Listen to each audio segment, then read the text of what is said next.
माणसाचं नाव कोणीच विसरत नाही बरं का. आणि निष्ठावान माणसाला रसाळ महाराज कोणीच माणूस कधी विसरू शकत नाही. कर्मवीर भाऊराव पाटलाला जाऊन किती दिवस झाले, आजही इतिहास जिवंत आहे दादा.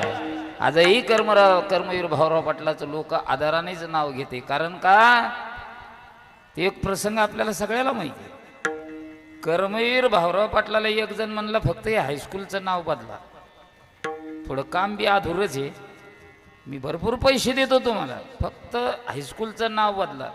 त्या हायस्कूलचं नाव काय होतं माहिती आहे तुम्हाला बसणारापैकी? त्या हायस्कूलचं नाव होतं छत्रपती शिवाजी महाराज हायस्कूल. शिवरायांचं नाव दिलेलं होतं. कर्मवीर भाऊराव पाटलाची निष्ठा ढळली नाही. कर्मवीर भाऊराव पाटलांनी बरं का वाल्मिकराव त्या पैशावाल्याला सांगितलं, एक परता मी माझ्या बापाचं नाव बदलीन पण छत्रपती शिवाजी महाराजांचं नाव बदलणार नाही. याला निष्ठा म्हणतात. अशी ज्यांची निष्ठा आहे ना, विश्व त्या माणसाला कधी विसरत नाही.